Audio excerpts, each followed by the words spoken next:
prepare to return to Ayara. Vel, are we good to go? Wonderful. So, last we left off, you all were traveling on the road away from Dinas Undad through the plains of Lower Ayara, making your way towards the village, the village of Canal Dythe, the logical place to go. The road just kind of goes there. You had a couple of little encounters, brief encounters on the road, including a pair of marauding hill giants almost squishing Ophalon like a bug, before they themselves being dealt with rather quickly. You also, while traveling, one night stumbled across a campsite. And at that camp sat a giant of a man. Well, not really a man. The All-Father himself. The Dagda. The god of crops, of weather, and at one time, the king of the Tuatha De Danann. He sat there with a harp too small for his massive hands, and a big cudgel that was used to bring kill Ophalon while he stood in the center of just and then ended him. immediately bring him back to life, calling it nothing more than a party trick. I got better. And also a massive cauldron that, though seeming to be filled with hot water, the water itself turned into memories of the best meals any of you had before in your lives. Questions were asked, stories were told, and the Dagda's calming presence eventually lulled you all to sleep. Even those of you who aren't necessarily accustomed to sleep.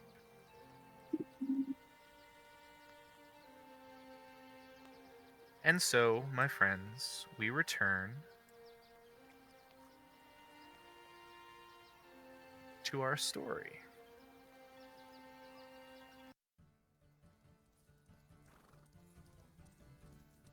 Oops, there we go.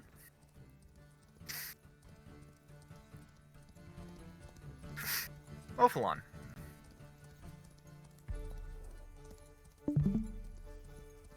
You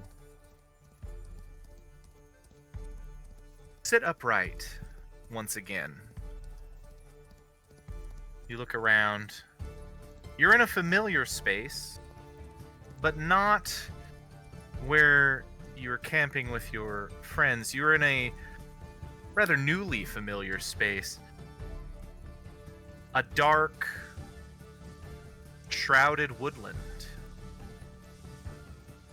The sound of horses and hounds galloping in the trees around you. That's not good.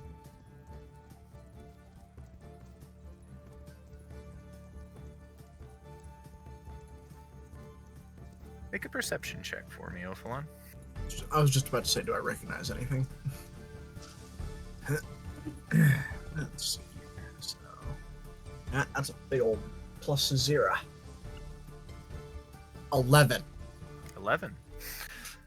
Average. With an 11, Ophalon, I think you are acutely aware of where you're at. And where you were at before when this happened, when the did his little party trick on you. This is the other world, the realm of souls,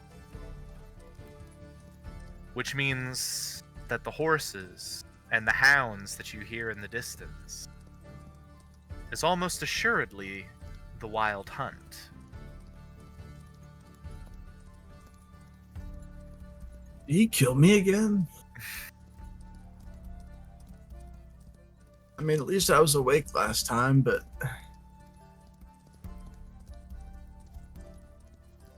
This can't be good. Guys! Your voice echoes out through the space, and you hear...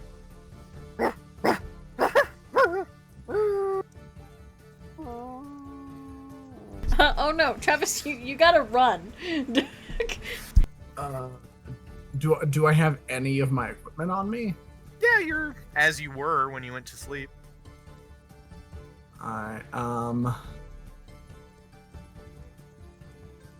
Do I know the direction in which the howl came? Oh yeah.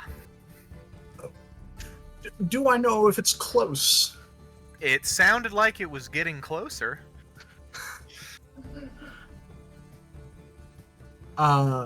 Drawing his double-bladed scimitar, Sure. Ophalon will begin kind of backing away from the direction of the noise. Okay. You start backing away, your weapon in front of you just to keep an eye, to be prepared. I have a quick question. Yeah, So, Ophalon has a shield, sure. but I've never used it because I have my double-bladed scimitar, and that's a two-handed weapon. Mm-hmm. While it's on my back, would that provide the +2 to AC from attacks coming behind me?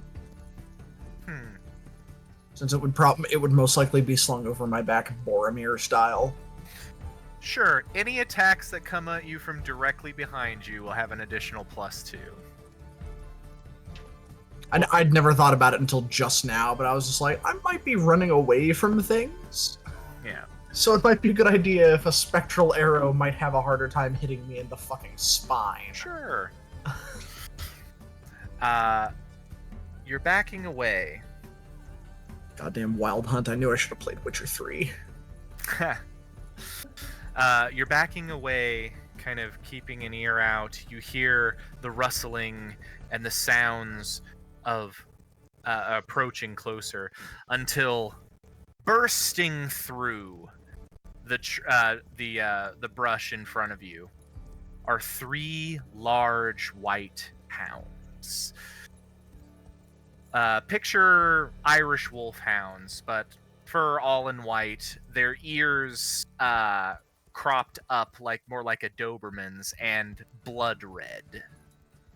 As they burst in. Also, at the shoulder, almost as tall as, you are. Very large hounds. They burst into this space and begin to circle around you, these 3 dogs, keeping out of your reach. But you do find them circling around you. Based on my prior reading of the area that I'm currently in, is there like anything that I might detect as like a source of light or like a structure? No source of light. You're kind of in the middle of deep woodlands. The bits of sky that can be seen in this above through the canopy are that time of day which is known as the gloaming or the twilight hour. So there isn't really sunshine, nothing to or moon. It's just that perfect balance right at the beginning or the end of the day. Yeah, go for it. Does Ophalon recognize these wolves? These hounds? You can make a nature check. I would even allow a religion or a history check if you wish. I'm gonna go with history. It's the only one of those three I don't have a -1 in. Fair enough. That's 17 plus 1, 18.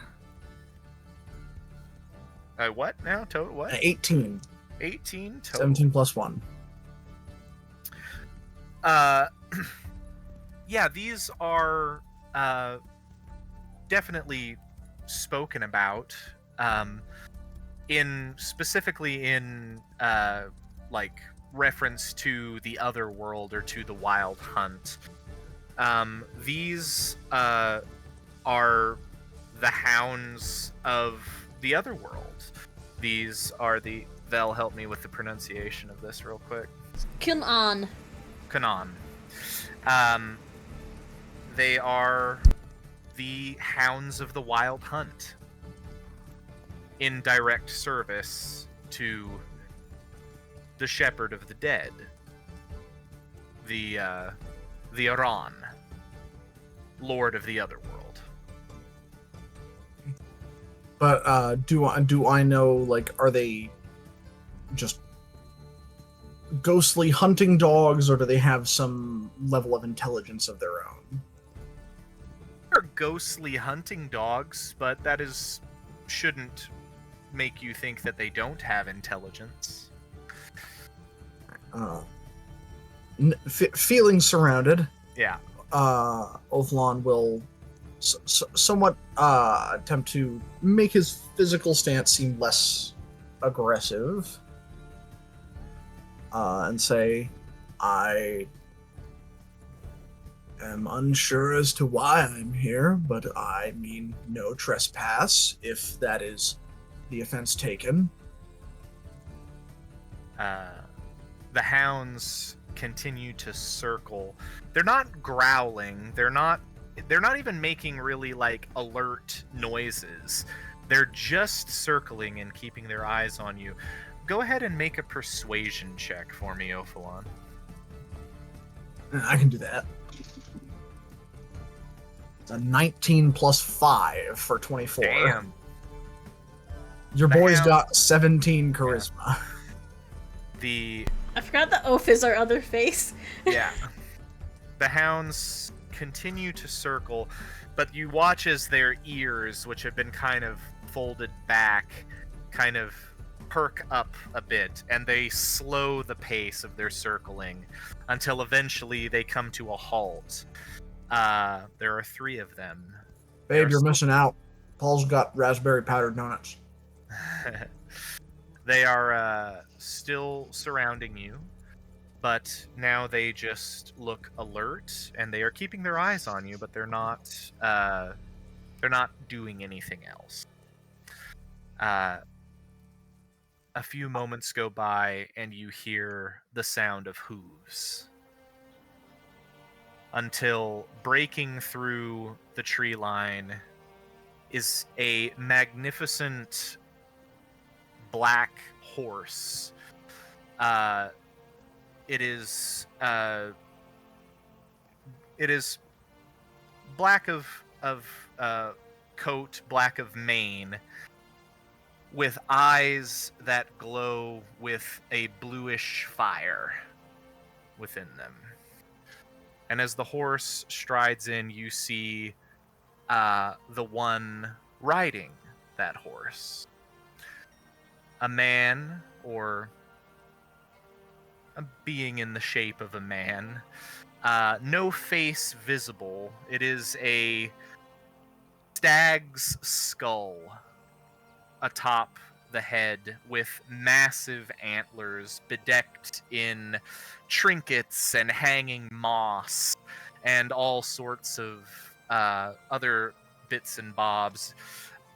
You see that same blue fire extends out of the eye holes of the stag's skull. This man is bedecked in finely made robes and armor of leather and wood and leaf. Nothing terribly heavy, but all exquisitely made. And as he and his horse trot into this space, he turns and looks his head down at you, says, "You have died, Ophalon Thalamor. But then you were brought back.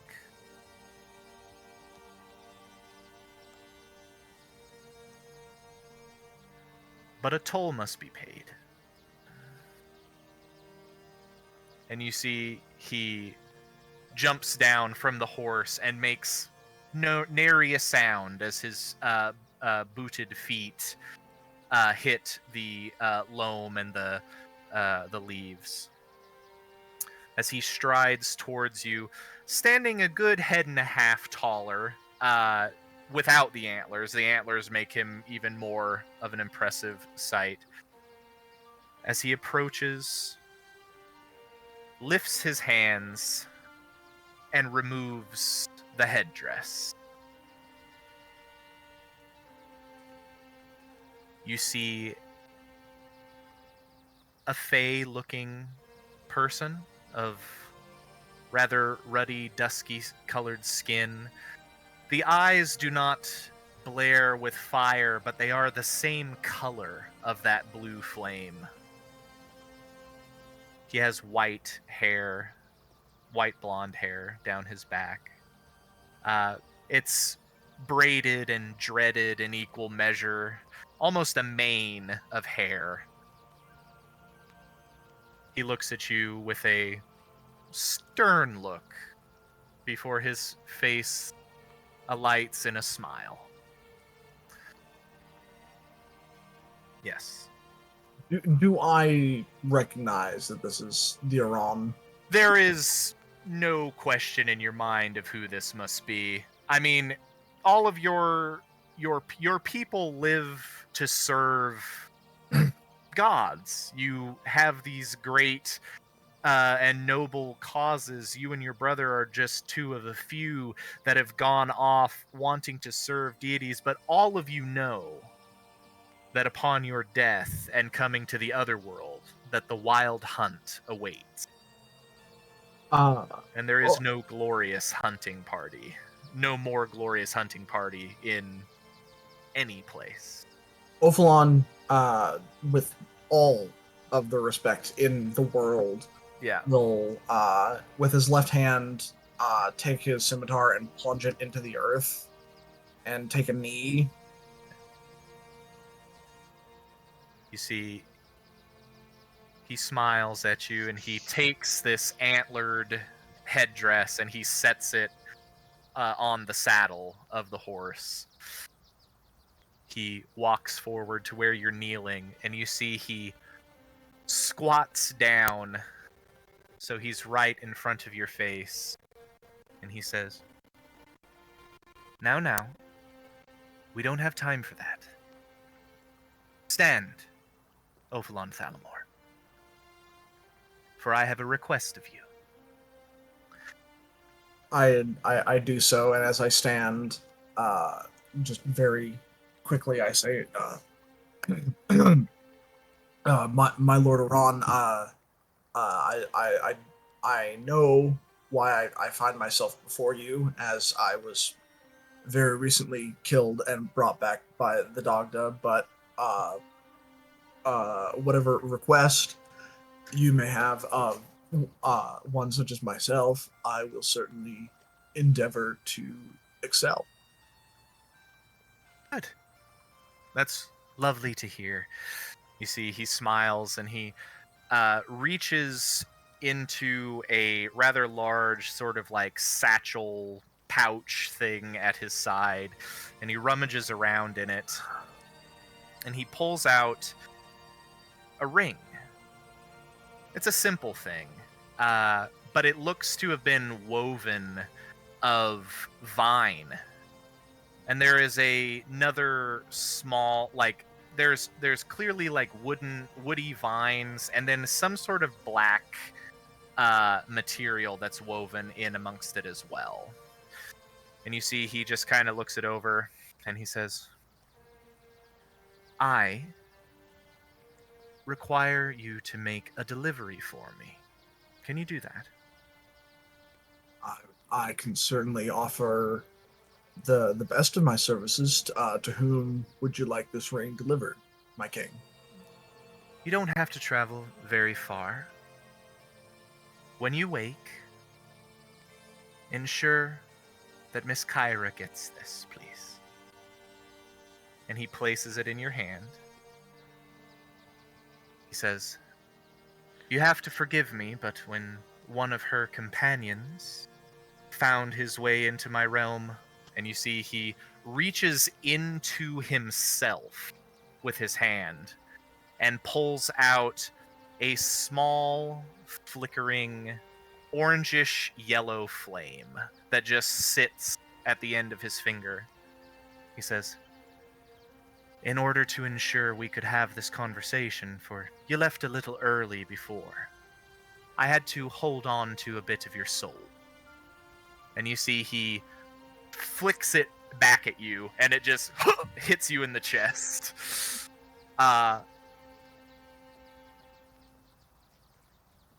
He smiles. He looks you over. He says, a fine champion in the making, I think. Seek glory, Ophalon Thalamor. The world has need of it. And you see he turns, he removes the headdress, tucks it under his arm, and hoists himself back up onto the horse. He says, don't go keeping that for yourself now. I'll know if you do. And he turns. You hear him give a sharp whistle. And two of the hounds turn and follow him out, while one remains, approaches towards you, and just sort of sniffs at your hand. Can I pet the dog? You can. Pet the dog! Ophalon would like to pet the dog. Press E to interact. You pet the dog, and it pushes its massive head into your hands and into the crook of your neck. A comforting feeling that is marred only slightly by smelly dog breath. They stink enough. Yeah. I'm okay with that. You find the world around you begins to fade, Ophalon, as you feel yourself returning to the bonds of sleep. And we will return to you in just a bit. Boop. Kyle. Yeah. Can I tell you what Gwen was saying while you were describing him? Sure. It was the most visceral energy that I have felt from him. He was like, hey, I appreciate the fact that you're making me hot, but you made me a little fuck, man. Nah, he's not a little fuck, man. He definitely got the vibe. He's the king of the other world. Yeah. He's a little spooky. Yeah. No, yeah. He very much liked it, but I just wanted to let you know. Oh, yeah.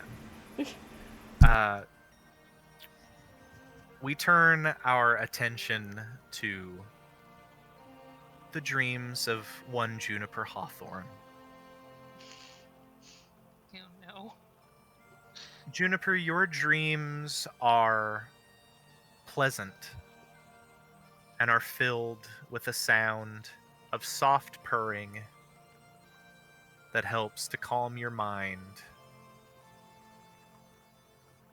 and brings you through this night.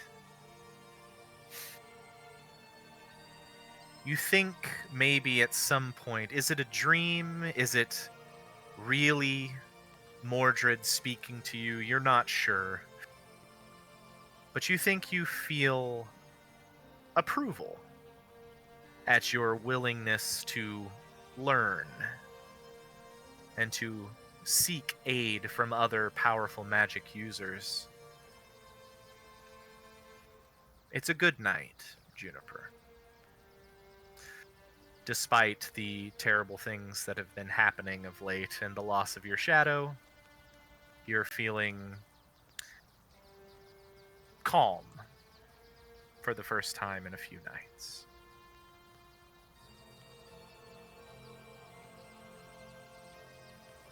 Ewan. Heh. Despite being put into magical slumber, something you're very much not accustomed to, your body and its rhythms still only require about 4 hours. You find yourself waking up in the early hours of the morning. There's barely light peeking over the horizon.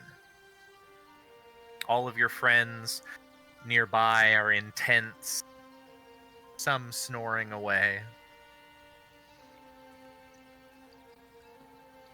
And you see, Ewan, as you're beginning to wake, a large shape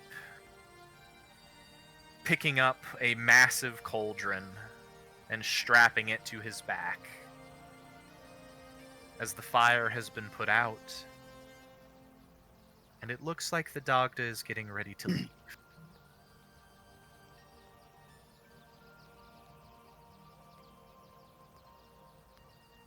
What in the hell was that? See, he turns to you. He says, "Ah, I knew you would not be gone for long from this waking world, friend. I'm sorry if that is the first time you have experienced true sleep, but I find even Fey folk need a good, true rest now and again."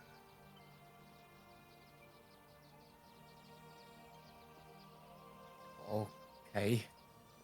And you do feel more rested than you usually do. Yeah, well. Thank you, I suppose. Of course. Your friends still have a few hours left, I think. Can I ask you something? Of course.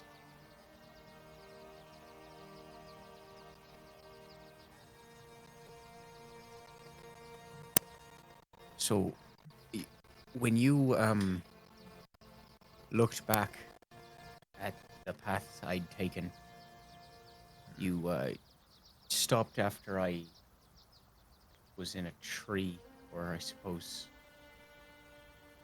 whatever it was I was in. Did you just stop there, or was there nothing else to go back and see? He smiles. He looks down at you. He says, "I went back to your beginning, my friend. Not altogether unheard of. Eladrin sometimes just pop out of trees or particularly magical things. But that was the beginning of your story, as far as I can tell. Do you Okay. believe there's anything further back you are seeking?"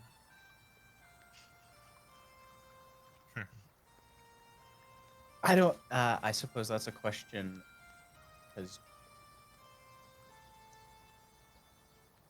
I don't know if it's a satisfying answer. I just sprung out of the tree. But if that's what it is, I suppose that.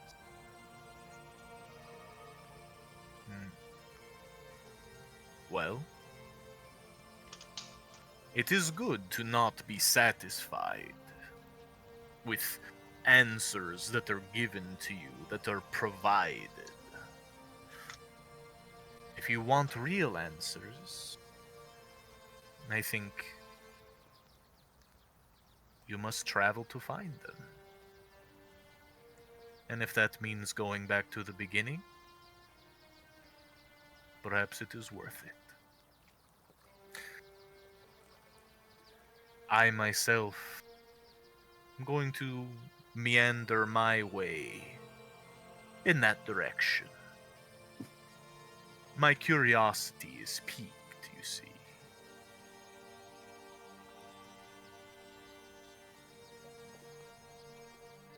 Well, just don't take all my furs. I suppose you can use a few if you need them. The dog chuckles. He says, "Worry not, dear friend." You see, he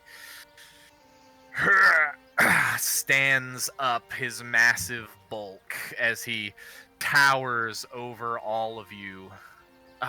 Cricks his massive neck. It sounds like rocks tumbling down a mountainside. Another day perfect for walking.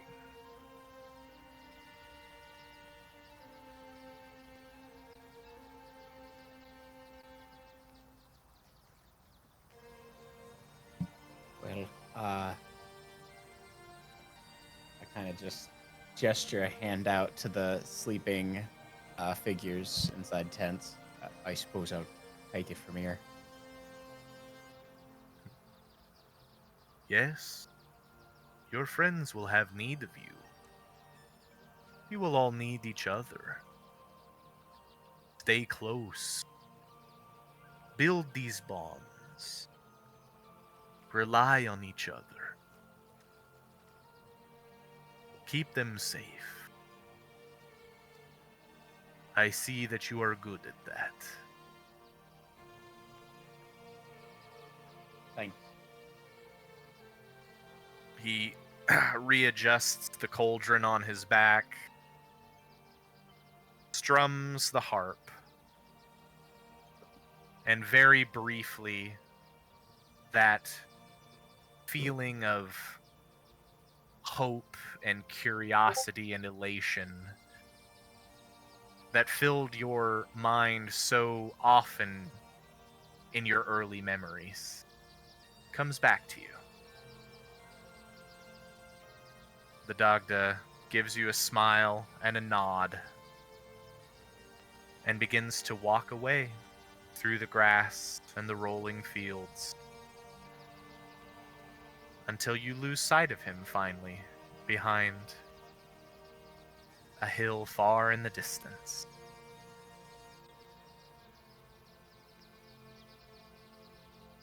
That was so fucking weird.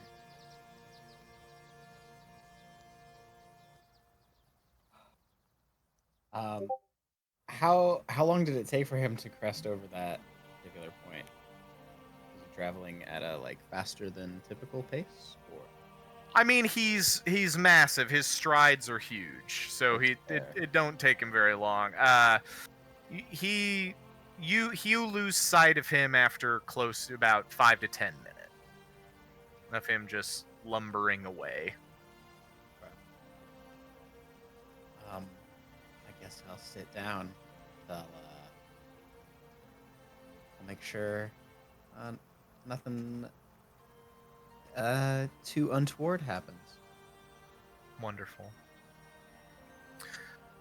Although, frankly, I think Ewan's attention is very much elsewhere.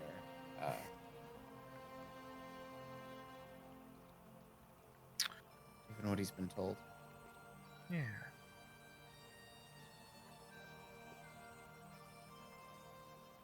How is Ewan feeling? I think he said it, spoke it honestly. I don't know if he's really satisfied with what he's been told. It feels I don't know. There's not enough. It doesn't sit right with him, I don't think. Understandable. So it's. I think he's taking to heart the Dagda's recommendation and thinking about perhaps if they take care of this quickly, maybe before they even cross the pass, we could potentially go there very soon. Yeah. All right. Yeah. I think that's what's on its mind. A few hours pass, and eventually, the rest of you come to wakefulness in the early hours of the morning. Yes, Travis. When Ophalon wakes up, does he have the ring in his hand? Yes. Does he wake up before Kyra does? Both of you just roll a d20. Rollies. 13. Everybody those rollies. 5. You do wake up before Kyra. Ophalon launches off of the ground, sprints, and shakes Kyra by the shoulders. Dude!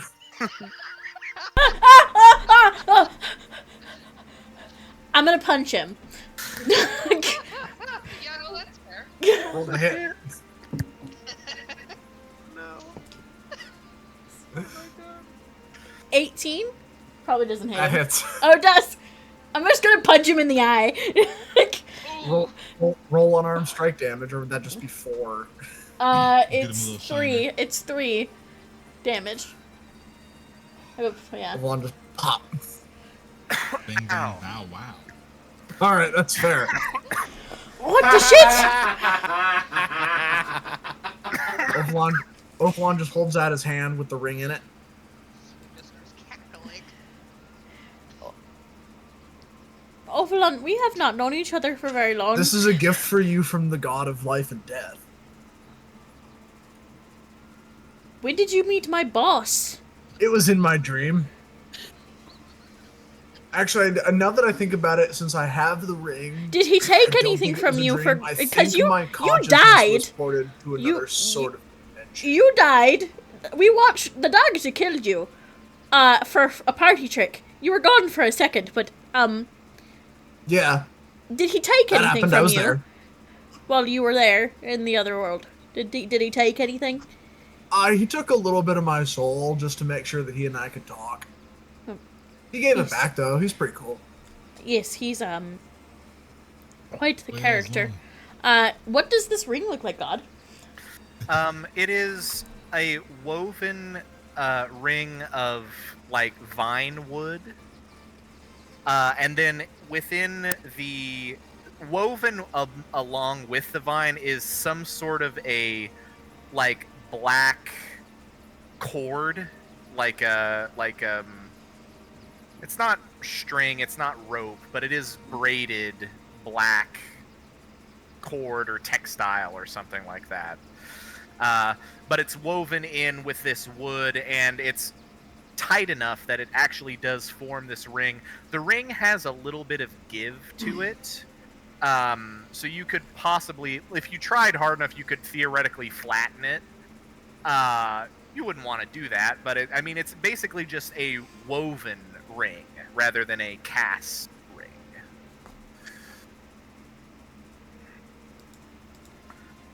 Can I insight check it? You can nature check it. Yeah, let's do that. Oh, that was cocked. That would have been a natural 20. I'm really upset about that. 7. 7. My sets are upset that I'm missing one. It's definitely it's definitely vine wood. And the braided cord that is woven amongst this vine, it has a hair-like texture to it. Right, I'll put it on my hand. Okay. Yeah, I'll just Put do it it. on your hand. Well, Gutsy. I'll see you on the other side. I'm gonna put it on my hand. What's the line from True Lies? Ballsy. Stupid, but ballsy. Yeah, Kyra, you put the ring on your hand.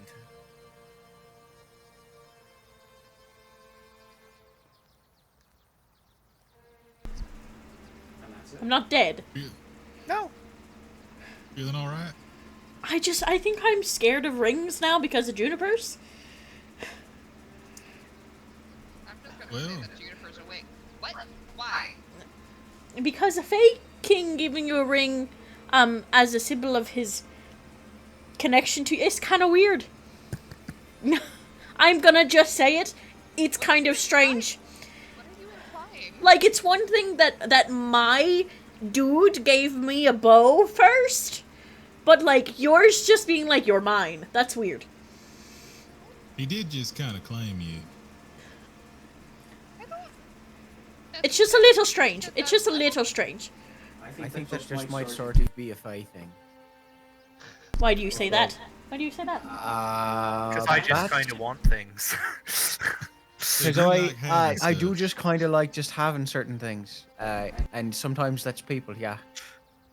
So Wait. That's why I tied him up. So you see, I was right. anyway, we should get this fire started for breakfast, and I'm beginning to start the. Nothing happens. You adopted us? Meanwhile, Ominda is saying this standing in his tub. Yeah. I'm glad I never made a bet to anybody about that. Yeah, I don't know, Juniper. What do you think? Based off of what you just said, yes. So nothing happens with the ring. No. Well, that's just strange. Did I you mean- like Arcana check it? Is it magical? I mean, I can. Can I Arcana check it?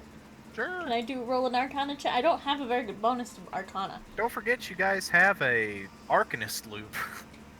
Oh, right! Oh, yeah. Yes, I Who do. has it? Who Juniper. has the Arcanist loop? Juniper, let me see that Oh. fancy hoop that you got. Okay. Gotta be attuned to it. Can you look at? Tell me what this does. Okay. I will use the loop to do so. What do I Okay. need to Hold do for your that hand. again? 10 minutes. You can, yeah, it's whatever the normal casting time, or it's a ritual cast, so it's gonna take you, I think, 11 minutes to look over this particular item. And you begin. As everybody else is getting up and kind of going about their getting ready for the day, you see the Lady Rhiannon is taking care of the horses. A little bit of feed is going a long way with these horses. After Juniper is done with this ritual for Kyra, she does want to talk to the Lady Rhiannon. Okay. About 11 minutes goes by, and with the identify spell, this is the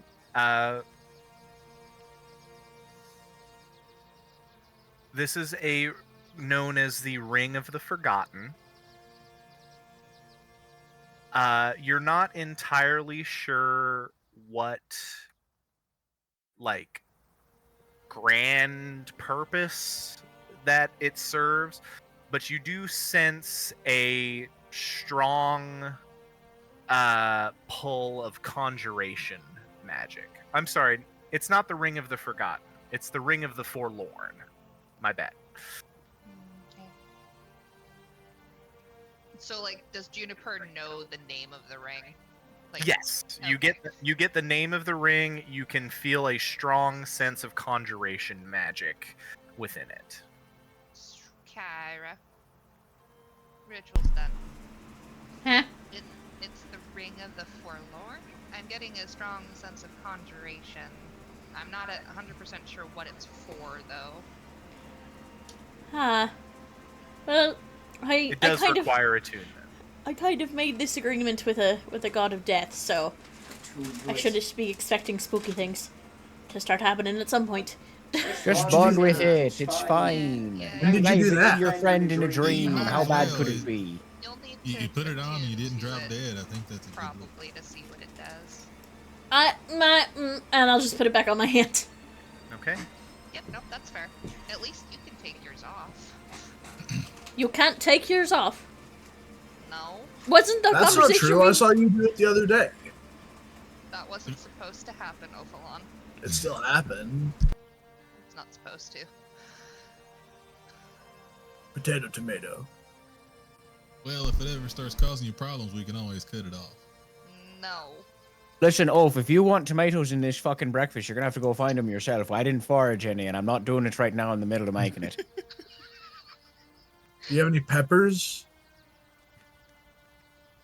You're a pepper. No. Peppers aren't in season, Ophalon. Especially not out here. That's why you're supposed to dry them out. They last longer. Yeah, we don't have space in any of our packs to have, maybe except for Ewan's fancy bag. He does have a little desk in it. True. I have a few things in here, if we're being honest. Did anyone see the Dagda leave? I did not. Yeah. Why? Oh, was he okay when he left? Was he, like, upset at us? No, he just he left at first light. After I woke up. It's not a sentence I like saying. Like, I feel good today. Don't get me wrong, but it was weird. What'd you dream about? Do you remember? Do I remember having any kind of dream? No, just particularly restful sleep. No. Oh, Fallon. Yeah. Did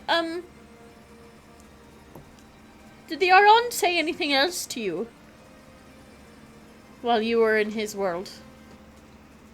You know, just tippy-tapping on the line of life and death and whatnot.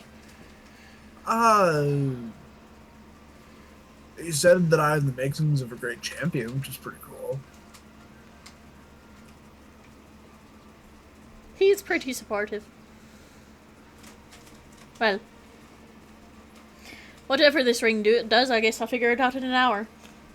Yeah, he didn't say anything specifically about the ring or anything. He just wanted me to make sure I got it to you as soon as I could, and he told me not to keep it, and he would know if I did. But I run up to Ophalon. How tall is Ophalon? What the hell did I put down? He's like 6 feet. He's slightly shorter than I am. Kyra runs up to Ophalon and, like, reaches all the way up and grabs his face. Did you pet the dog? His dogs. Did you pet? Okay, good. There was a dog? What kind of monster do you think I am? Exactly, Kyra. What kind of monster do you think Ophalon is? Begging for tomatoes, it's fucking Always crack of pet dawn, dogs. but At this turn You of the pet conversation, Juniper specifically picks up Bramble at that moment. Yeah. Fair. And then goes to find Lady Rhiannon. Yeah. Lady Renon's with the horses. The four of them all arguing. Yeah. You walk up and you find Lady Rhiannon. Might I speak to you for a minute, Lady Rhiannon? Of course. How can I help you, my dear? A couple of the things that the doctor said last night. He said that I seemed familiar, and I'm very confused how that could possibly be the case. She smiles and she laughs a little bit. She says, well, you do have to remember that my grandfather is the eldest. He was the All-Father. He was the original god. He was the king of the Tuatha De Danann, and he's traveled for centuries. He's met a lot of people. Stands to reason some people would remind him of others.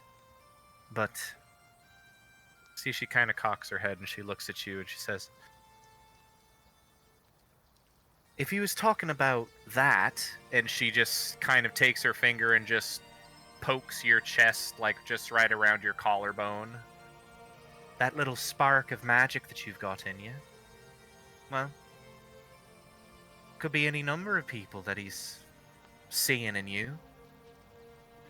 You're the third person to tell me that I have a spark. Of course. Anyone with an eye for fey magic can see it in there. What does it look like? How to explain it? There's fey, people of fey ancestry. Your wood elves, your half-elven folk like yourself, like Miss Kyra.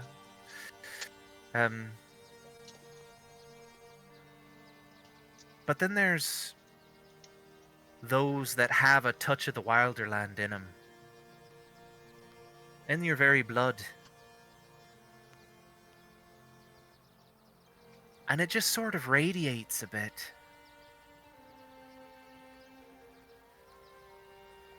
You've got an aura, girl. And it's vibrant and green.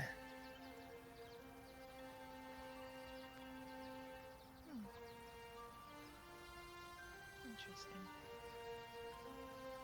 He also said that he couldn't see past the places that I've traveled that weren't on this plane.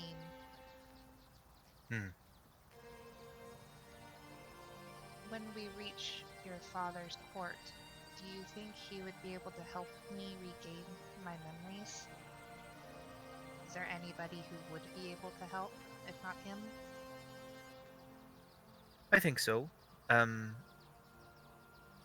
We could ask my sister when we get back to Dinasundad, but if we make it all the way up to Othlin, I think Father might be able to help out a bit.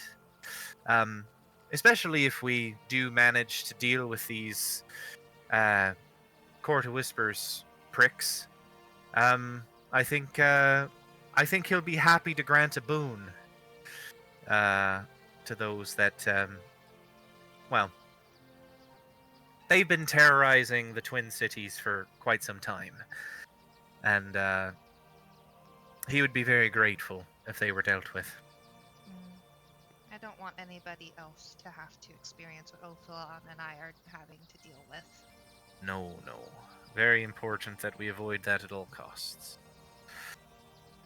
Thank you for the words of wisdom. Of course. Are you about ready to go? I'm ready. I don't know about the others, side-eyeing the group that are probably still arguing. They're still like arms in the air, and some of them are smacking each other. Yeah. I like dogs, but I tend to lean more towards cats. You see Rhiannon just smiles. She says, I prefer horses.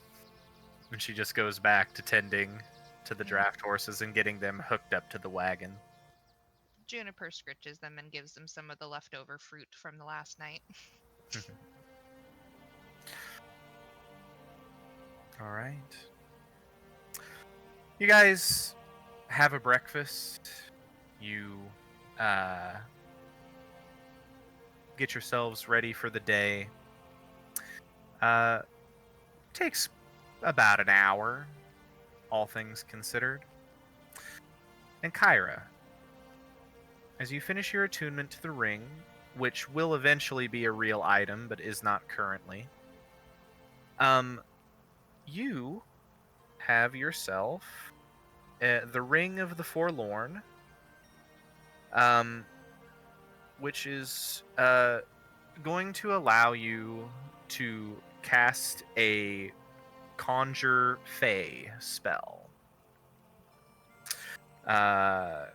Conjure Fey is a fairly powerful spell. This seems to be, based on your attunement to it, it is locked in to something very specific. So excited. Yeah.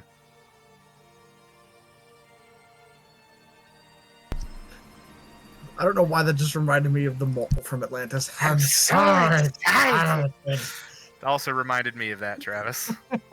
Of course it did. I have to rescue a soda from the freezer before it explodes. Kin 100%. Kin 100% mole. Kin him 100%. Autism icon. Autism icon? Oh my god. It is my headcanon that Juniper's hair just gets disheveled every night she goes to sleep. It's like, So she approaches Kyra and goes, "Can you please help me with my hair again?" Oh, yeah, and how does it get stuck? Okay. Looks like fucking Ken and Hermione just... And usually it's just messy in the mornings, but I think Bramble is nesting in my hair when I sleep. Because there are twigs and leaves sticking out of her hair. There are strands of red hair that are in Bramble. Let's get the sticks out first. Oh wow, it's really in there.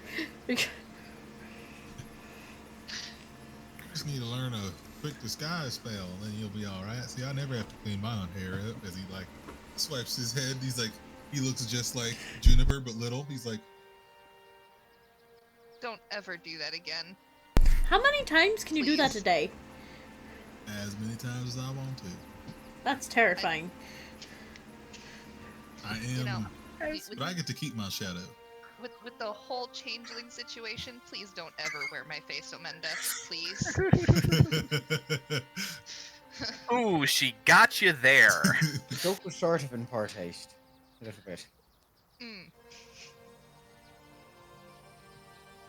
He switches back to being normal there. Alright, I get it. Only the enemy. Oh, let's get out of here. Alright. Let's get to this frickin' city. Alright. You all get your things together. Load up onto the cart.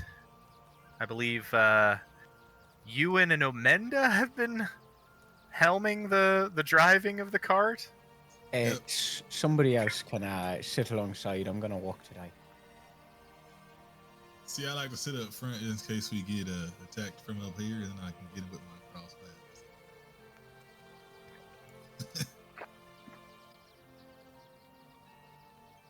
You guys head off, resuming your commute through the rolling plains of Iara.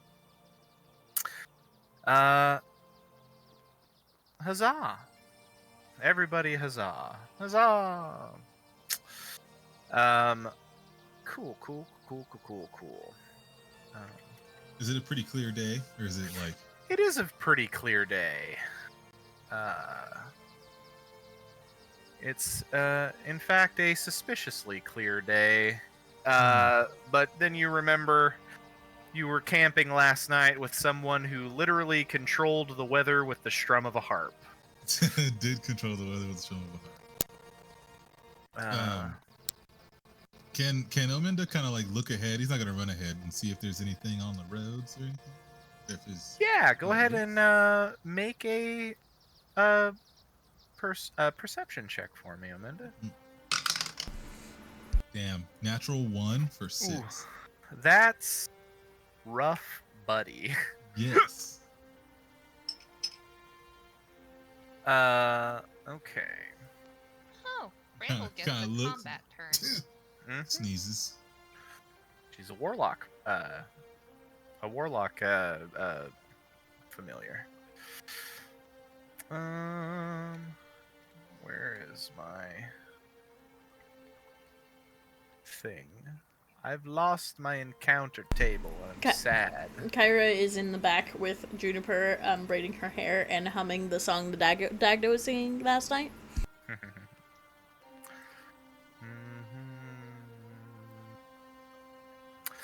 Yeah. Omenda, you're not seeing much out there today. Stay behind. Perhaps that is okay, though, because aside from a couple of weary travelers on the road, you see another salt tradesman pass by you on the way towards Dina Sundad. You see a couple other tradesmen with carts, a little halfling families that all just smile and wave at you as they pass. The day goes by without issue. And eventually, it comes time to camp yet again. All of you can smell on the air here. Though you are certainly traveling inland, that salty smell of the sea has returned. Lady Rhiannon smiles and she says, "Should be only about another couple of days now. We'll find ourselves at the shores of Lyn de Grau and the village of Canoldaith."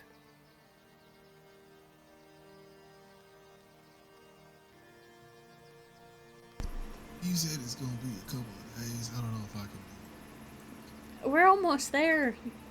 Why give up now? See, I need. What happened to your righteous revenge against this lady who stole all of your shite? Don't you have a magic pendant that lets you make water? Been using it for 3.5 days. What happened to it? Did it break? Well, it's just not. It's not a lot of water. Do we need to like try and find a swimming area or something like that this time? Ooh, that would be great. Yeah. Well, I can keep an eye out for it. Will that make you feel better?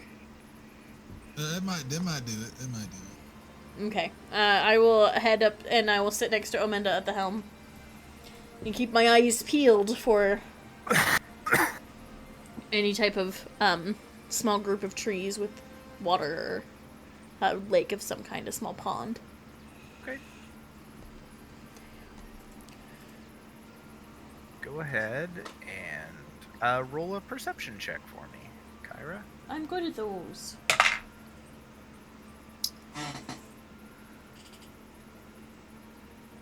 14? 14? 14. I'm barely. This die is not happy with me. Yeah.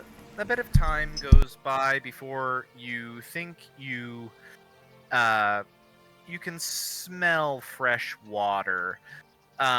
It's not terribly far off the beaten path, but you will have to leave the road. In a sort of southeasterly direction from where you're currently at. Weren't we told specifically not to leave the road? Well, you were told that the roads are the safe paths from the villages to Dina Sundad. It doesn't mean they're always... I mean, you guys were attacked by giants on the road. True. Well, that's very true. If we head out this direction, we should be able to find something nice and moist for you, my froggy friend. Oh, great. Oh, my goodness. And he'll kind of start to look, and can he see anything? See any water? Any lakes or waters or stuff? With traveling along with Kyra, eventually you do find the source of this fresh water. It's a simple stream. It's deep enough that there could very well be fish in it. You have a sneaking suspicion that somewhere this stream just kind of bursts from the ground and travels for ways before possibly retreating underground again. It's a simple freshwater little spout. You said it's big enough for there to possibly be fish in it? Yeah.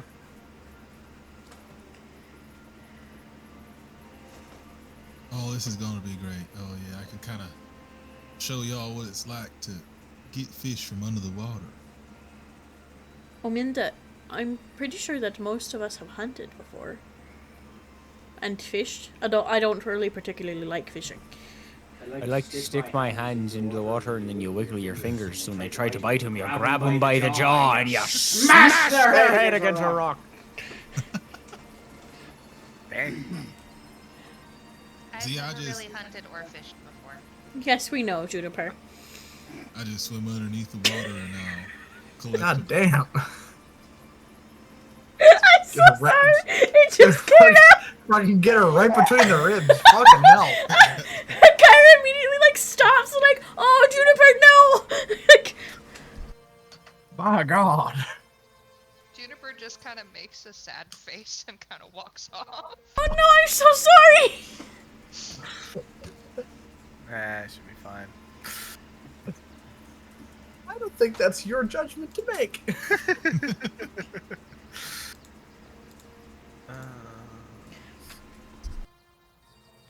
You guys should continue RPing because I'm doing stuff behind. I like. Here, I'll show ya. And I dip my hands in the water. Oh man, they're like, well, how about this? How about me and you? We have a wager. Whoever gets the most fish here tonight has to gets 10 gold from the other. Your hand is shook before you've even fully produced it. All right, Push and as you yourself a shake deal. it, he's like, well, alrighty. And he jumps 25 feet in the air and dives into the water. Amazing. Ophalon just leans in next to Kara. So what does that ring do? It conjures some type of fey creature. I don't know. Should I try it? Yeah. What if it attacks us? What if it's a horrible, cruel joke? Wouldn't you rather do it now with friends where we might be able to overwhelm it? Also, why would your boss send you like a prank ring? I mean, That's not very professional. He's the king of the fae. Juniper. Yeah, but like he seemed pretty chill. Well, you know how chaotic. As true neutral. No, hold on. No, you know how chaotic the fucking tree spirit is that's down in the fucking water over there. Yeah, you know how chaotic he is. He's He's the king of over it. his shoulder to like Basket set up. He is Just Juniper interjects, hands on hip. There weren't any places to fish where I come from, and Bronwyn raised farm animals, so there was never a need to hunt. Juniper, it's okay. I just Stomps hold both off. of her hands. It's okay. I didn't mean anything by it. I want to learn. I don't think I'd be very good at it, but damn. All right, go for it. Okay, can I try and summon whatever this ring creates? You sure can. Well, let me do the thing. You concentrate on the magic inherent in the ring, and you feel an incantation come to your voice, which is a simple whistle. And you look around thinking, well, that's interesting. It doesn't seem like much has happened. You hear... Also, I think I was right. I'm pretty sure it's a dud. I'm pretty sure it was just a gag. You hear a...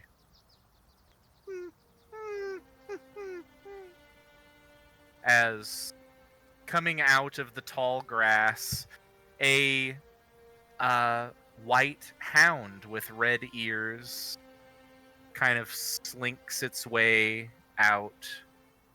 Its eyes unblinking, firmly locked on you, Kyra.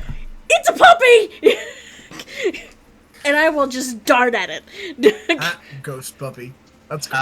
You run towards it, and you see it, like, gets down low with its front part of its body, and it, like, bounds a little bit away from you, and does that dog playing thing where it, like, puts its front paws on the ground and wags its tail. I mean, this is a fully grown hound of the Wild Hunt. It's quite large. It's like taller than Kyra. Yeah, it's a big dog. And you see it kind of like gets close and it sniffs you and it looks at all of your companions and gives a little sniff. And you watch as it just sort of slowly shrinks itself down a little bit until it's the size of like a normal Irish wolfhound. Still huge. Still rather big, yeah. Oh, puppy. Yeah. I love you. And I'm scratching all of the head. It's It just in there. leans hard into it. Juniper brings Bramble over just to make sure there isn't going to be any issues. You bring your kitten over. The kitten like turns and sees this creature and literally like disappears from your hand and appears on the dog's head and just sits there. And the dog just kind of has its tongue lolling out the side of its mouth, head empty, doesn't really know what's going on. Oh, I love him so much. When you said it, whistled when she used the ring, I was just like, did Kyle give her the ring that summons Torrent? Kind of. Kinda. I was thinking the same thing for a minute, but no, that's freaking adorable. Bramble, come back, please. I'm going to take some time to figure out this item so that it will appear on your character sheet. For the purposes of this ring, Kyra, I've said it's a conjure face spell, which is kind of true. This is going to essentially allow you the use of the Beastmaster Ranger's Ranger Companion feature. Yes. Without having to necessarily take Beastmaster as your Hell yeah. subclass. Cool. That's dope. You can like be duo classed kind of. Well, Kyra's Gloomstalker, so. Yeah. And because it's a fey creature, should it fall in battle, it can be summoned again through the ring. I don't know what to name you, but you're so perfect. Juniper picks Bramble up and holds Bramble in front of the dog so the dog can smell. This is Bramble. Please do not eat Bramble. Kyra, can you make an investigation check for me? Sure. Just as you're giving the dog scritches. Ooh. 18. There is a deep in the fur, the shaggy fur, there is a leather cord that is tied around the neck with a simple little engraved bit of metal. On it is the name Taran. He's got a name! I like Taran, that's good. We'll keep it. Taran. For those keeping notes. Lovely. Yeah. You see Taran just kind of looks around the group, just staying very close to where you're at, Kyra. And, yeah. I'm assuming Bramble is still on its head. Oh, yeah. I'm gonna just They're both fey. I'm gonna just sit at the bank of the water and draw with Taran next to me. Just draw the whole chaos that is going on in the water. For sure. Well, Ophalon, we figured out what it summoned. It's so cute.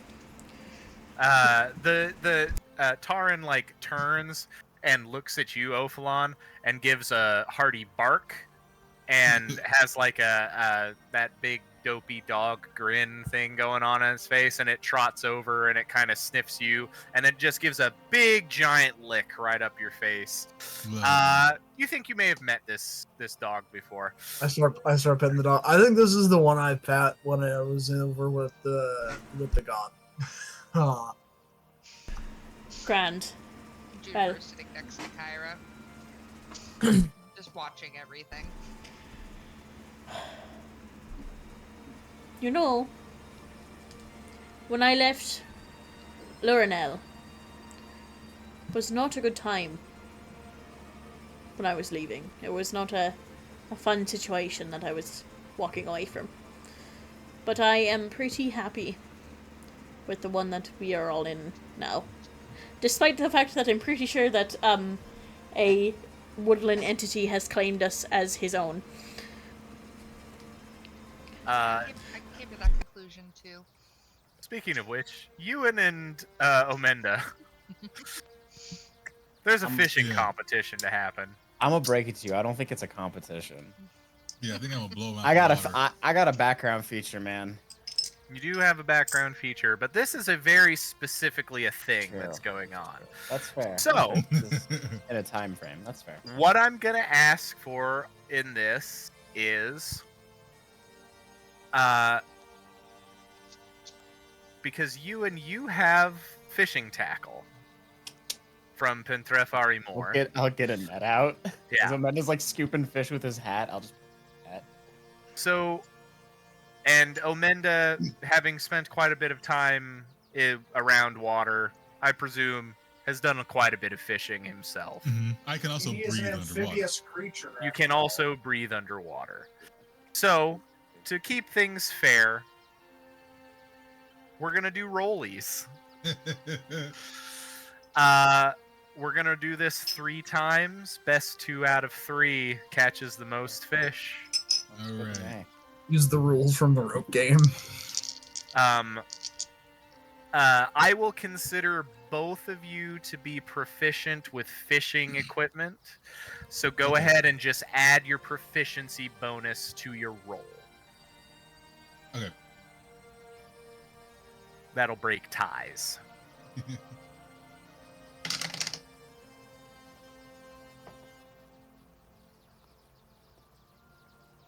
Will it break ties? We have the same proficiency bonus. No, you're right. It won't break ties. What's the stat we'd be at? Are we doing dexterity? I think this is... We'll call it dexterity, sure. Oh, actually, no. Survival's better. I like survival. We'll add survival to it, and that'll be the tiebreaker. Okay. I've got a 2 to that. Better than 2. 16. 16. Oh my god. You guys still tied. Hilarious. Well, 12, 2 plus 2. Start again. Alrighty. 22. 19. 19. Go ahead and roll again. Right. Damn.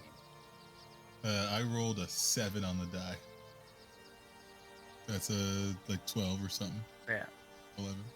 What'd you get, Ewan? 18. Yeah. An amount of time goes by, and Omenda, you're doing pretty good overall. You've caught quite a few. But finally, when you come up from out of the stream, the last couple of fish on your, your spear or whatever you're using underwater to catch these fish, you look over and you see Ewan, who's just got this net, and there's just so many of these little silver brook trout just in it, and it's a little disheartening. Gotta think like the fish, Omenda. That's how you know where they're going. Well, you see, I am a fish, so I was in the water. Well, I don't think we're going to need to worry about food for a while. He's kind of No, got you never. there, Ewan, though. I mean, I'm not the most educated individual, but I don't think frogs are fish.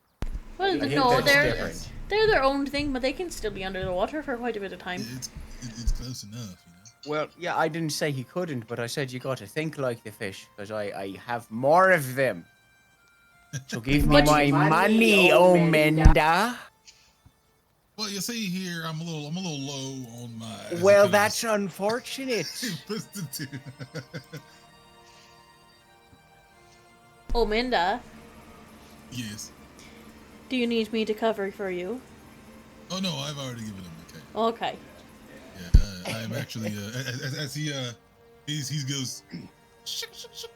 You know what we should do? Not a 'Cause small. this is an egregious amount of fish. We should like dry some of them and like sell them when we get there, or like give them to people who are hungry or whatever. I don't know. I feel like we have more than enough money. He Ominda, as he turns around, well, you know, you got more fish than me, totally, but I got this big. As he casts, he's gonna waste a first level spell slot and cast Distort Value, so he can have a giant fish in his hands. I caught this big baby right here. Oh my god, that is fucking massive. That's impressive, Ominda. Cast the spell. What are the components of Distort Value? It's just verbal? Just verbal? Yeah. Go ahead and He just says, "Look at this big fish I found." Just make a deception check real quick. I'm pretty good Do at I that. have to roll anything, Kyle? You can roll insight, yeah. That's a nat 20 plus 4. Fuck got you, 23. Ominda. 23 on the die You for me. just barely got beat, even with their nat 20, which is amazing to me. I have a plus 8 to deception. Yeah, that's so beautiful. Juniper, you definitely see a little sparkle of arcane happen, but you just see Ominda holding a fish. Yeah, but I think Juniper's smart enough to put 2 and 2 together. Amanda, you use magic to make that fish grow. What? Hey! I like- He turns, he just swings with the fish. You're gonna throw the fish at us? Yeah, I'll throw the fish at her. I don't care. It's not even that big. He throws it. It's like a little tiny, like sardines. Does minnow. Taran Yeah. does Taran like grab it? Cause dog being thrown something. True. That's intriguing to me. I will roll. That's intriguing to me. Yes, he does. Good He boy. does lunge at it and grab it, and as he grabs it out of the air, the illusion fades, and instead of a big fish, a much smaller fish is in his mouth, and he like seems really confused.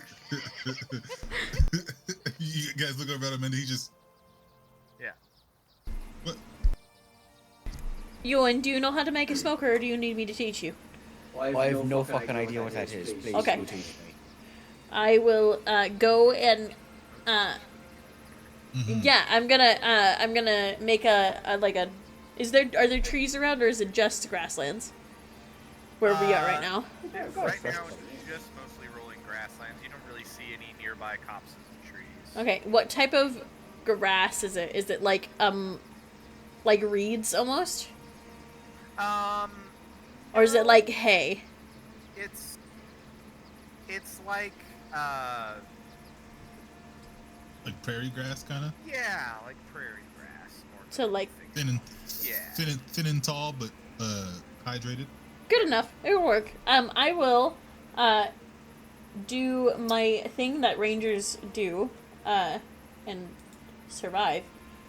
Yeah, go ahead and roll a survival check. 19. Yeah. And I'm gonna mean- weave like a cone almost, and make like shelves to go inside of it to put all the food on. Yeah, you're essentially making a space in which you can funnel smoke from the fire up into, but it doesn't retain the smoke forever. It eventually lets it out through the weave and the grass, but it keeps it in there long enough to do what you want it to do. As Ewan and presumably Ominda and Kyra all begin to kind of prepare these fish for the smoker. You guys are going to have Mhm. so many dried fish rations. We're gonna it's rub not it. Crazy. Kyle, Yeah. I still have so much jerky. With the periapt of water creation, I don't know if you stipulated it for me at the beginning or not. I think you may have. But can it only create water, or can it just do this destroy part as well? The periapt can be used to destroy water, but that uses its charge for the day. Right, but we're like in a place with water, so I'm not entirely worried about it because it respawns at what, dawn or something like that. Yeah. So I'll go ahead and gather a lot of like well, actually my question would be, is there any driftwood in the water? Go ahead and make an investigation check for me. Wow, it was gonna go to 20 and then it went to 2. Okay, so that's a 3 total. 3 total.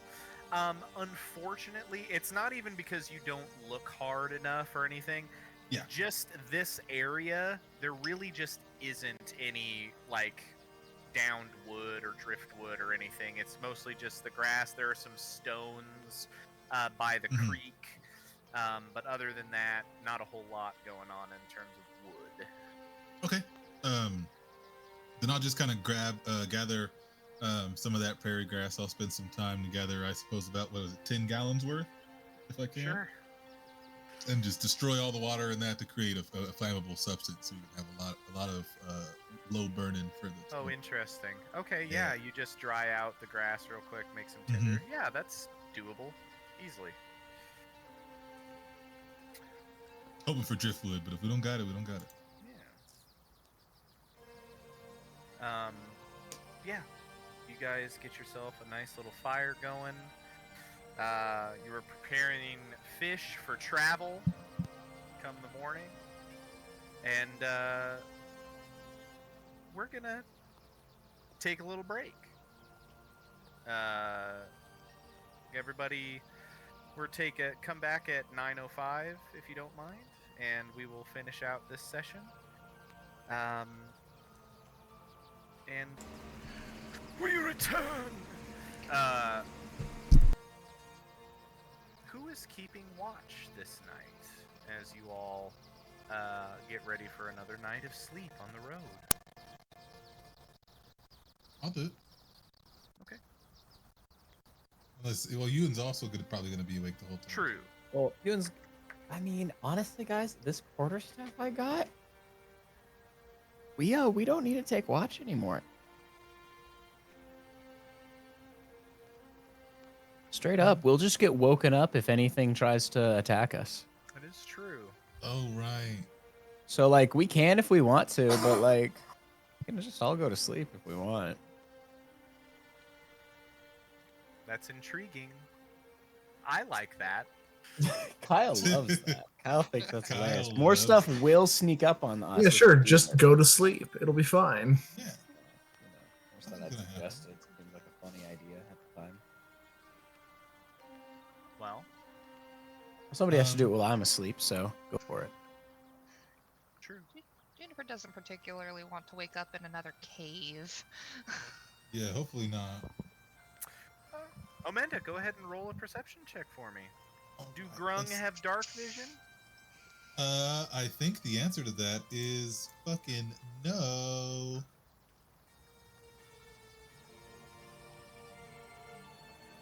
If you'd rather me stay up, I have ridiculous dark vision. Like, Kyra works better at night, so if you want me to stay up, I can. Definitely. Okay, yeah. I definitely. I think it's sad that Grung doesn't have dark vision. I kind of get it, but I wish they had. I get kind of sad that Fearbolgs don't have dark vision. I got an 18 for perception. In the time that it takes for Ewan to finish his trance, Kyra, you watch your friends drift off to sleep. Your new companion, Taran, by your side, just curled up, snoozing away himself. After a bit of time, Ewan comes to wakefulness, and you guys can swap off.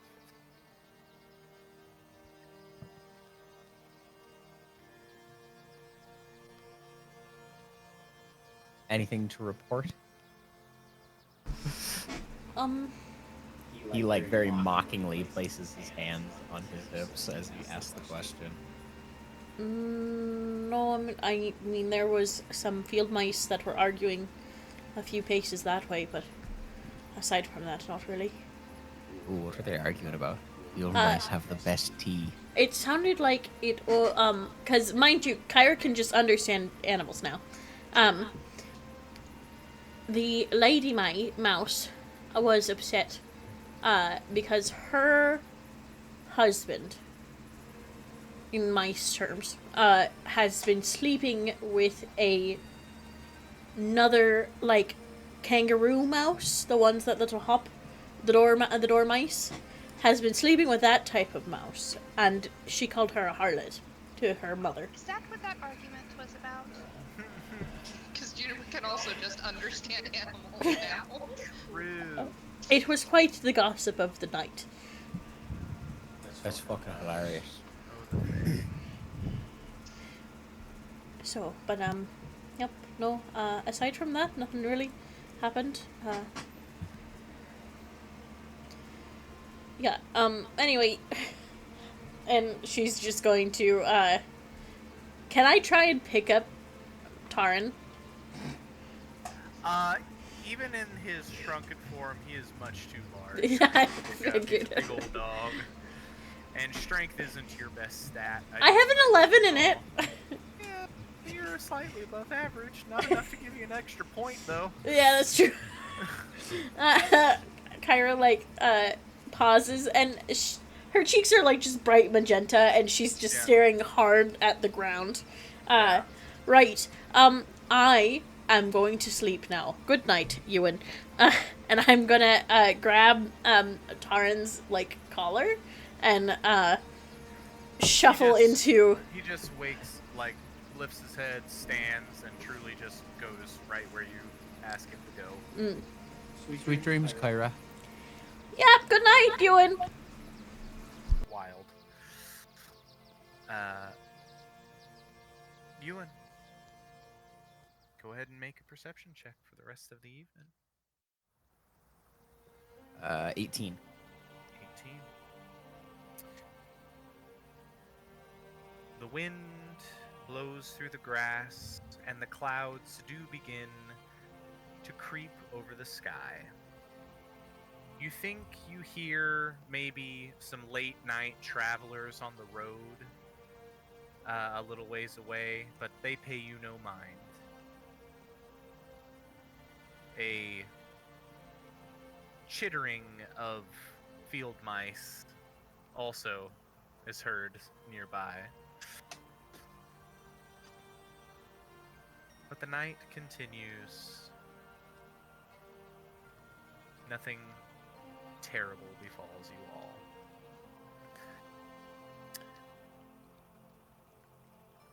And on that note, time is going to pass a little bit quicker. A 6th day of travel goes unimpeded.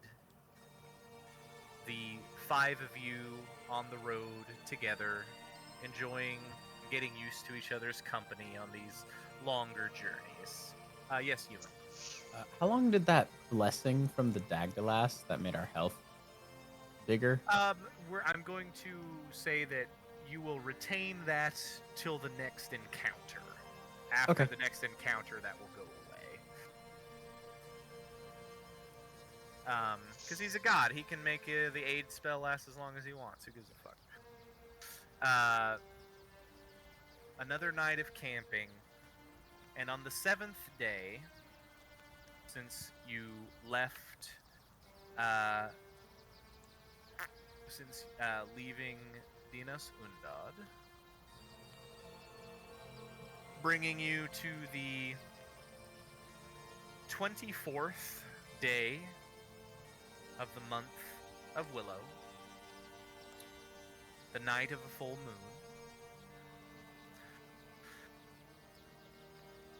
Quite early that morning, before midday, as you crest up and over a hill.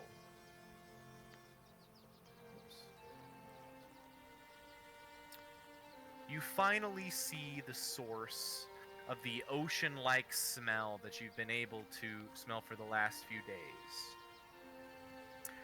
A glistening lake lies at the lowest point in these plains below you all. And from this vantage point, you cannot see the opposite shore, though you can see what looks to be a pair of islands jutting up from the water. Looking to the closest shore, you can see a small village made up of stone houses with thatched straw roofs surrounding a simple town square. The Lady Rhiannon, astride Epona, looks at all of you and smiles and says, "Well, welcome to Canal Dythe. Let's see if we can charter a ferry, hey?"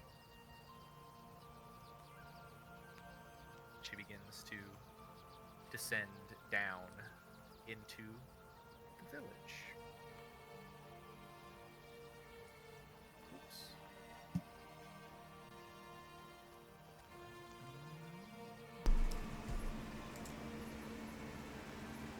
I almost wish we could stay out on the road longer. It has been refreshing being out of all those stuffy buildings and streets. Is this that thing I keep seeing ads for on YouTube? Maybe. There ain't been enough. Don't know, dog. I marks run for an us ad to blocker. Steal from. I pay for. Should we go with this one? They zoom in too far. Yeah, that See. works for me.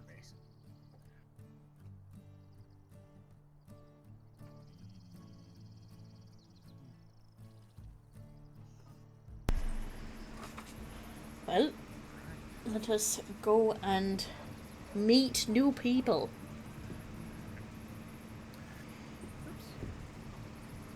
And you did begin to descend into the town.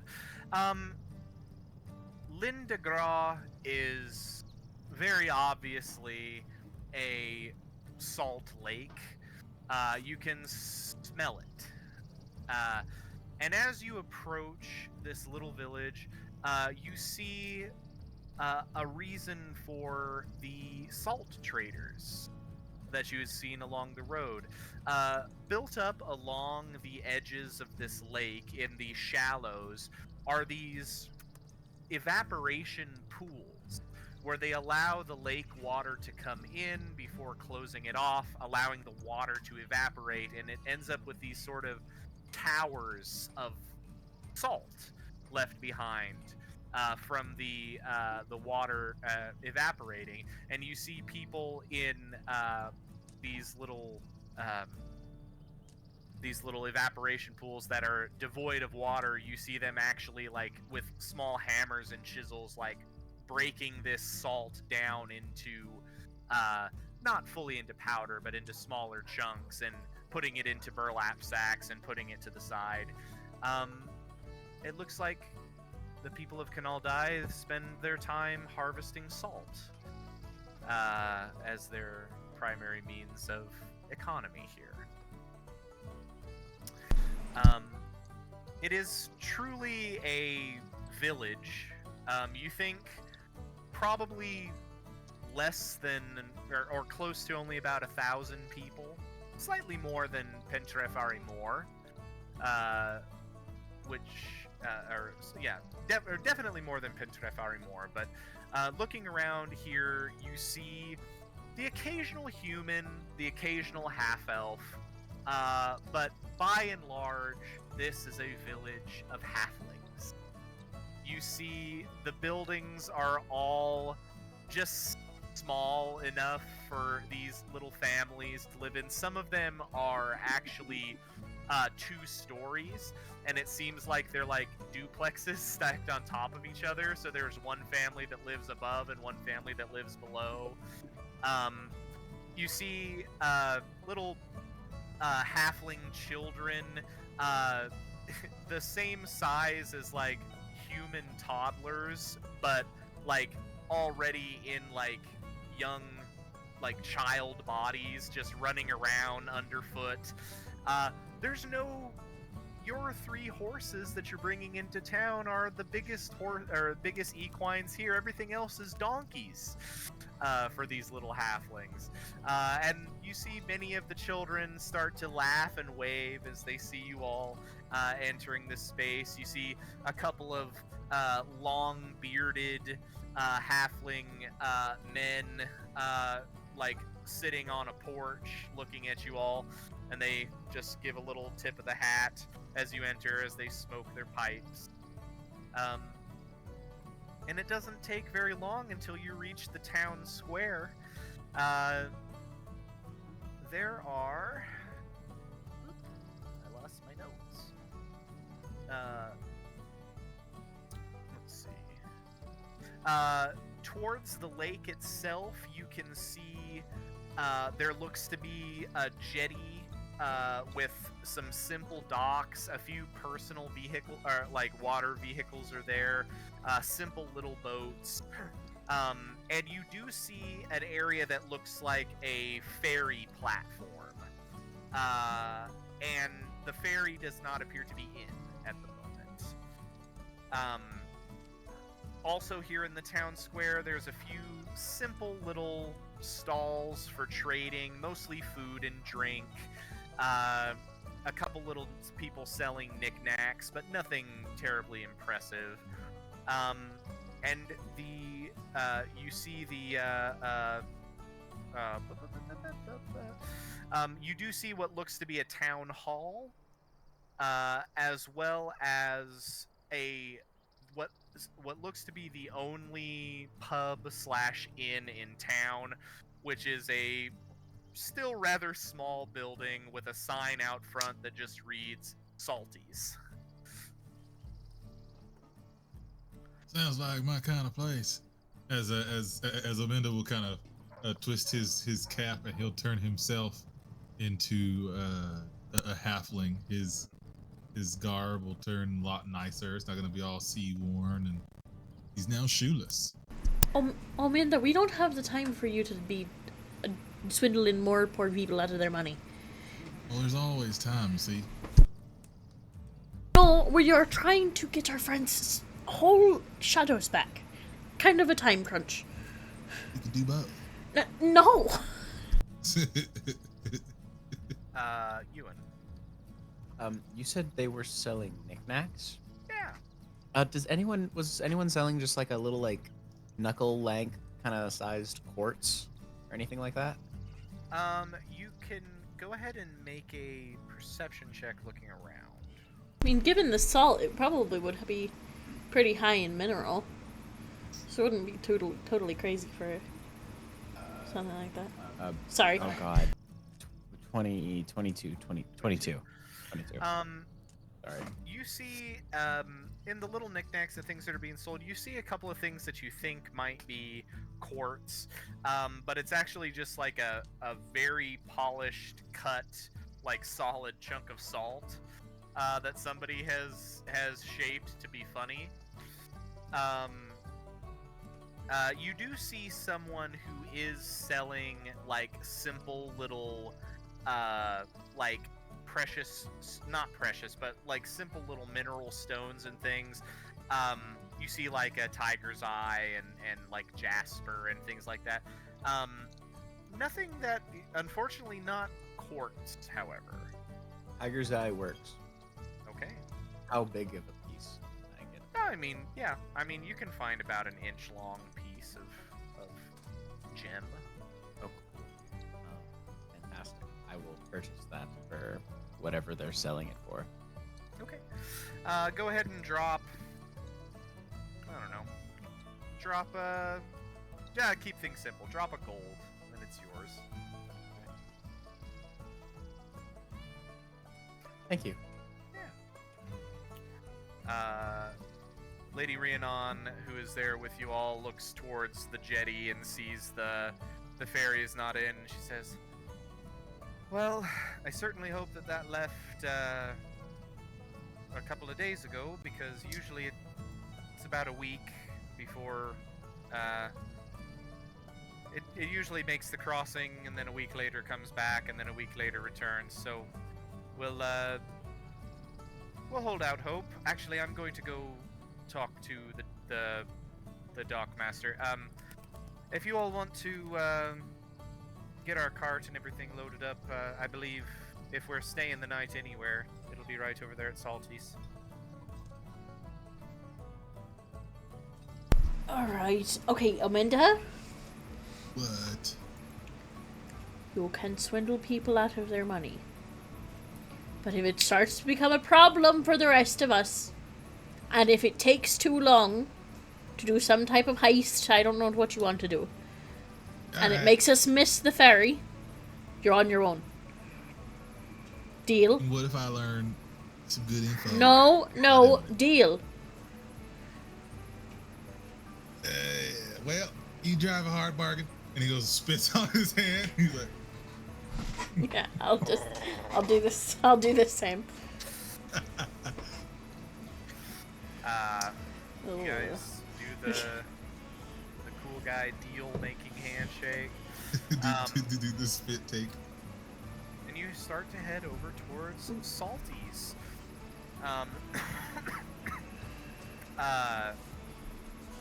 It's of the buildings that are here, because it is an inn of sorts, Salty's is slightly sized up, presumably for travelers. And you do see actually a human man standing outside of it. He's dressed in simple, like, studded leather armor. He's got a spear in one hand, just like a little half cape over one shoulder, and he's in conversation with a couple of halflings in similar garb out in front of the pub here. Are they like standing in front of the door? No, they're just off to the side. Okay. I will take our cart over to the stable hand for the inn, if there is one. Yeah, there's a young halfling girl who looks up and says, "Oh, of course, miss. Happy to take care of it for you. Do you have any idea how long you'll be staying?" Well, do you have any idea when the ferry left? Oh, sure. The ferry should be back a couple of days, maybe. Shouldn't be too. It left about 4 nights ago, so it should be back in a couple of days. Let's go for 3, and then from there we'll figure it out. All right. Well, if you're gonna be staying at the inn, just let them know that you're keeping your horses here, and they'll add it on to the tab before you leave. For sure. Thank you. Do they have any dietary restrictions? Oh, all of their feed's already on the cart. Just use it. Wonderful, wonderful. We'll make sure they're good pampered before you leave. Appreciate it. She begins to...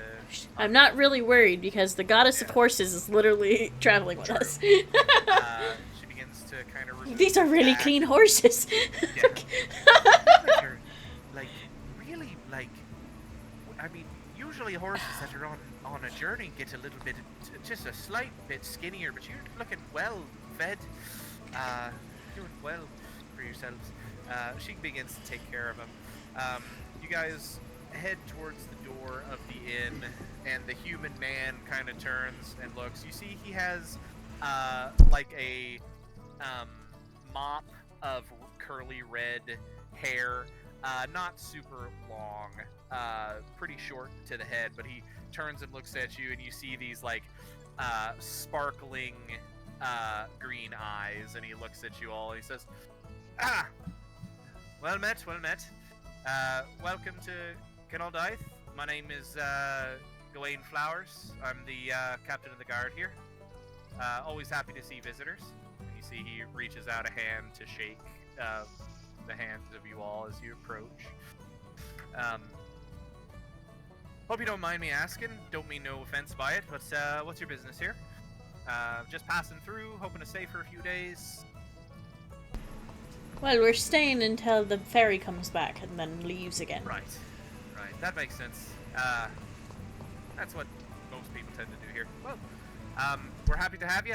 If you need any assistance, myself or my crew, and he points to the couple of halflings nearby that just kind of give a little wave as well. He says, there's a few more of them scattered about.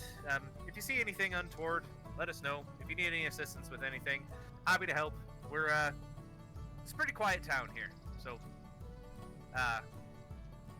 you know, just, and you, make an insight check, anybody who wants to. I will do so. Same. 22 again. 21. 10. 7. No, not 7. 18. Anyone who got above a 15, this man seems very good-natured. He seems genuinely happy to see fresh faces in town. He seems bored out of his fucking mind. Been a while since you had any action there? Yeah. You know, we're fairly well protected, and, well, there's always people coming in and out. Had maybe 2 years ago, there was a couple of hill giants came through, ate a bunch of sheep, ate a couple of townsfolk. Wasn't a good time. We took care of them. Hasn't been much since. When you take out the biggest and baddest things out here, well, other stuff tends to steer clear. So. Well, yeah, that sounds mighty safe. What's it like for nightlife around here? You got any like betting halls or anything like that nearby? Oh, I'm sure there's a few locals that'd be happy to have a game of.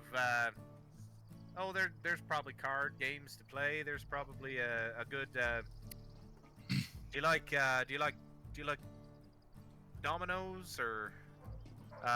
They'll bet on that. I guarantee you. Well, we'll have to give that a try. Yeah. Yeah, I'm sure somebody will take a few bets in there. The townsfolk like their quiet life, but they also like having visitors because it means fresh faces and fresh stories. So if you can tell a good enough story in there, you'll make a decent amount of friends. Well, good thing we have one of the best storytellers in all of Deus Undod. So, and I smack Omendus back and push him into the door. Whoa! Well, everybody, let me tell you about the story of Whistling Pete.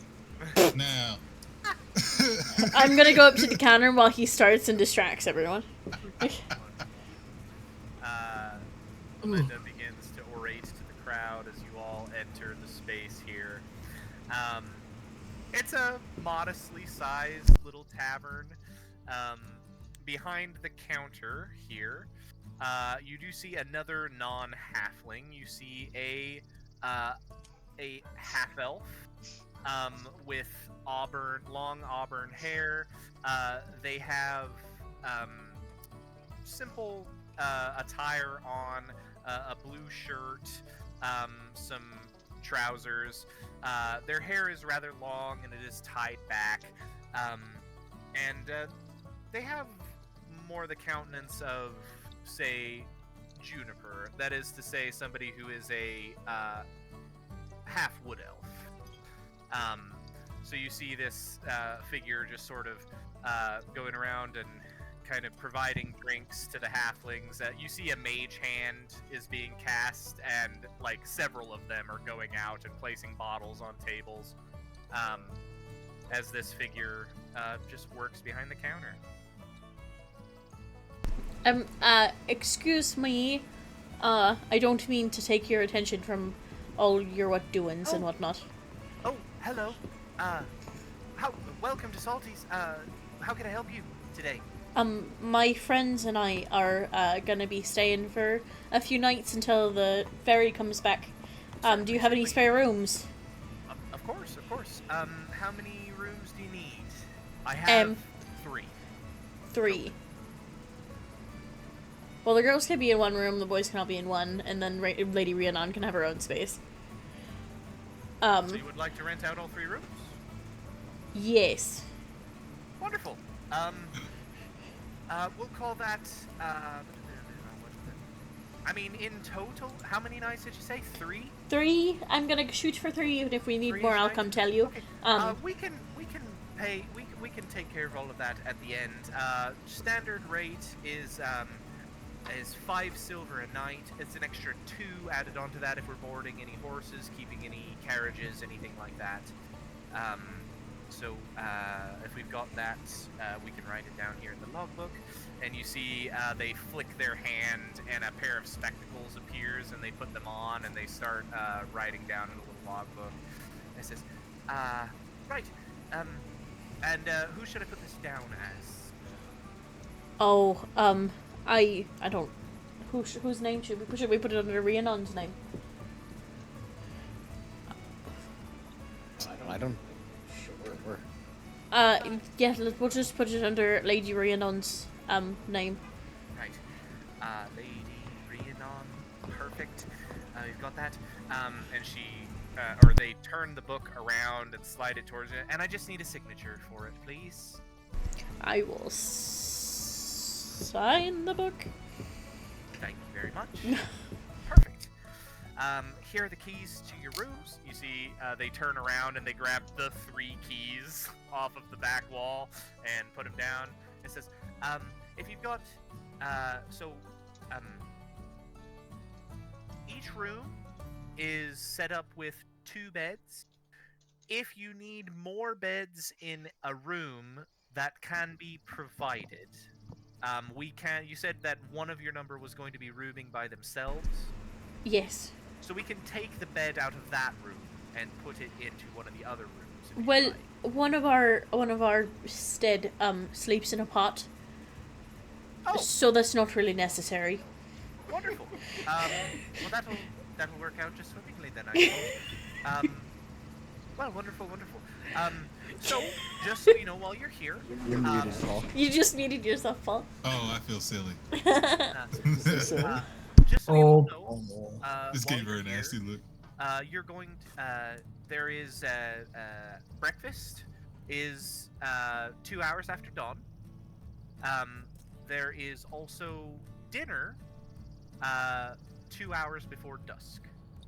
So if you, or sorry, an hour before dusk. So the meals are complimentary so long as you're here for them. If you miss it, I'm sorry, you're gonna have to find your own food for the evening. We don't cook to order. If you're here and you want food, you'll be fed. If that's all right. Is that all right? No, you're fine. Yeah, that's Okay. fine. I was just Sometimes cataloging people it. Sometimes people don't understand. No. We're really small here. Mostly I cater to the locals, and they kind of have their own thing going on. Right. No, you're fine. I appreciate the help. Oh, thank you. Ewan, is that your hand up? Okay. Well, I will turn to the rest of the party. So I have a question really quick before I start handing keys. I hand the key to the boys' room, specifically to Ophalon. Okay. Just cause I don't trust the other 2 with this. As Ominda's literally just telling a story about a person who doesn't exist. So if we're gonna be, traveling all together for a while, we should probably have something to call ourselves. If we're gonna be doing fancy quests and whatnot.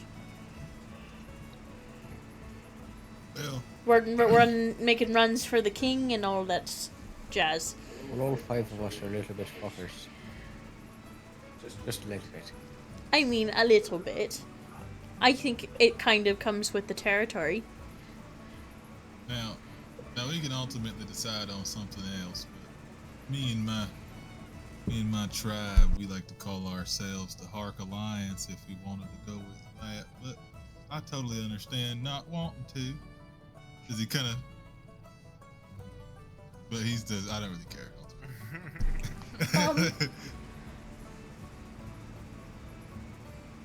No. I don't think so. Okay. I think that's a hard no, friend. Sorry. Okay. What was the name of your? I've got an idea. What's your idea, Ophalon? And I know obviously not everybody might be on board for it, but when we all came here, we all survived shipwreck, right? What about the wreckers? Not you. I think that's a little presumptuous, don't you think?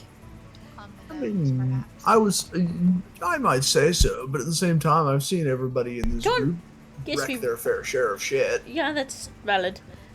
I saw Ewan going off at the pub back when we were doing the rope game. I'd have won more of them if you could have just beat the shit out of the other guy. I don't recall wrecking anything myself. You and Kyra took care of that there basilisk or cockatrice or whatever the hell it was. I did nothing with the basilisk. I was useless.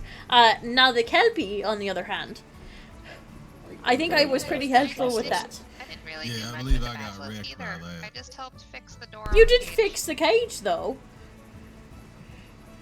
Okay, is there barking in the music? Yes. Okay. Say our dogs are quiet.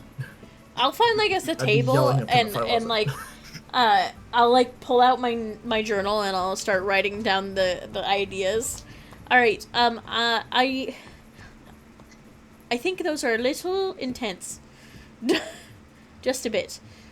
What about Ominda, what was the name of your ship? Because you are a salty sea dog, right? Yes, indeed. What the fuck does that even mean? He's a sailor. Kyra. Well, Kyra, he's a frog, not a dog. No, Yeah, but it when I means was on he's the a ship, I sailor. like to stay on all fours. Lord. Well, my ship typically was called the Dandy. That's still not quite right. Yeah, I agree. It's not really there for us. I thought You hear a soft voice from behind you after you all have sat at this table and said, "What about the Dandy Wreckers?" And you look up and you see the barkeep is just standing there and they have like a couple of bottles of some sort of liquor in their hand. Like, sorry, didn't mean to butt in. I Here's feel your like drinks. I'm gonna go back to the bar now. Ooh, I have an idea. What about the Wrecking Dandies? no, I feel like No, I think both. hers was better. I feel Hers like was good. both directions are still like, I'm gonna beat your face in, but with sparkles. Well, what? Isn't that precisely what we're all about, Kyra? Yeah. Not really. There's nothing wrong with a little bit of showmanship. I myself have been known to put on a show every now and then. I don't know how we would phrase it, but our group has 4 fae and a frog. We all start with F. I don't know. Juniper's just absent-mindedly fiddling with her rig and playing with Ramble.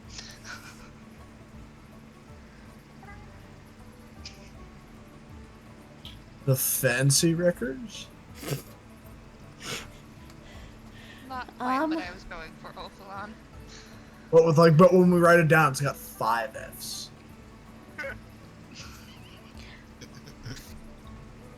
I'm trying to think.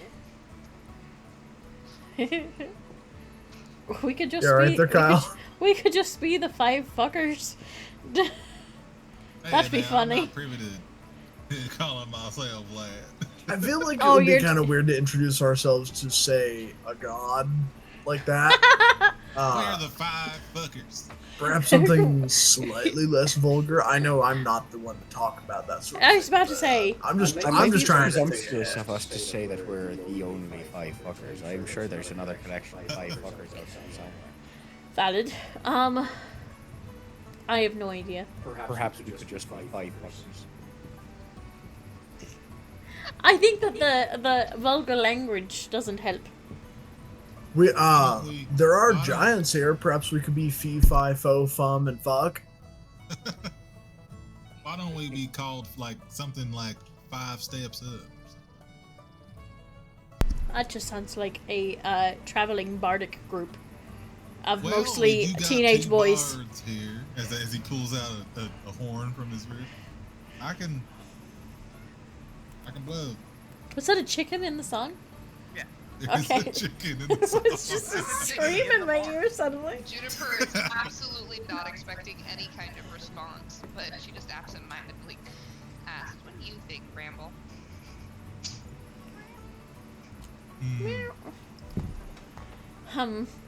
Let me. Maybe I can find something in my stories and whatnot. 5 fucking Fae. I mean, Elmond is pretending to be stuff most of the time, so I think it'll work. True. What about the fighting? What about the fighting, Faye? It would be odd to just call ourselves 4 Fae and a frog. Would Why it be? not just the Fae and the Shifter?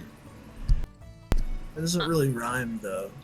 Oh, doesn't it? We were sticking with the F theme, and now we're Hey, all... You're Oh, missing we're out trying to on the rhyme? Oh, we're alliteration trying to. there. Oh, I see.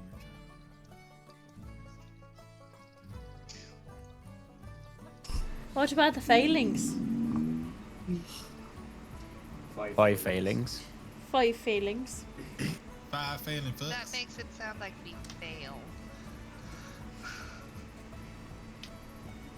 I know the word that you're using, Kyra.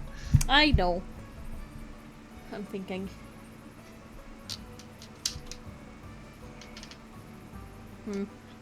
Maybe we need to go to like a fortune teller, maybe a druid, to figure out if they can tell us for us what we should call ourselves. We could call ourselves the Wild Walkers, because we're going up to the Wilder Lands, and at least 2 of us have done it. I don't remember doing it, but yeah. I don't know. I'm trying. A plate of bread and cheese is set on the table, and the barkeep once again just kind of looks at all of you and says, "Did I hear you say you were looking for like a druid or something?" Well, I was making a jest that they could tell us a future of what we are going to call ourselves, so we don't have to figure it out. Oh, right. Okay, that makes sense. We don't have a druid, but we do have like the village crazy lady. So if you want to go talk to her, she's down by the docks most days. So just look for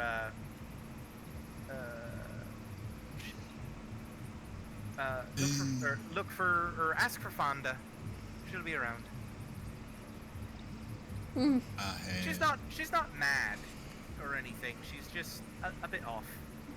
Sorry, that's rude. That's rude. I'm gonna leave now. I'm gonna go back to the bar. I got one more. What? I do as well. The Fatal 5. Okay, actually, no, I like that one. Oh, Lord. What's the name for him when you're like messing with wordplay? It's fun. to Called do a that. pun. Pun? It's a weird name for it. It's a good pun though.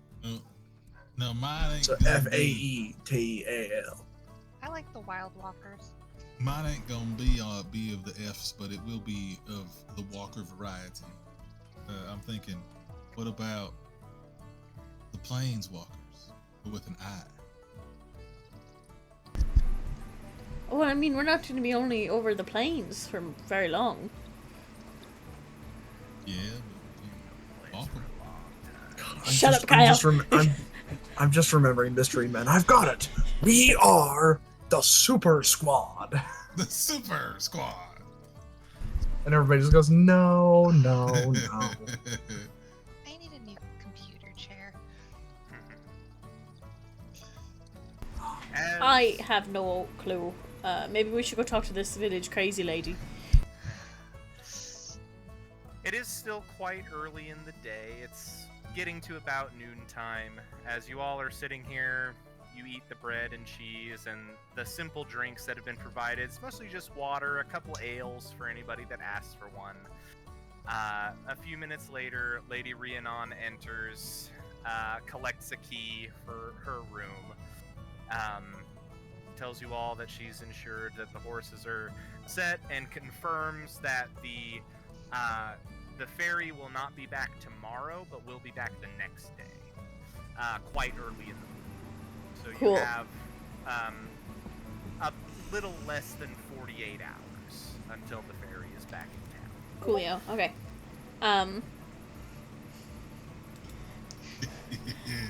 Lady Rhiannon. Of course. I apologize if this is an inappropriate question for me to ask, as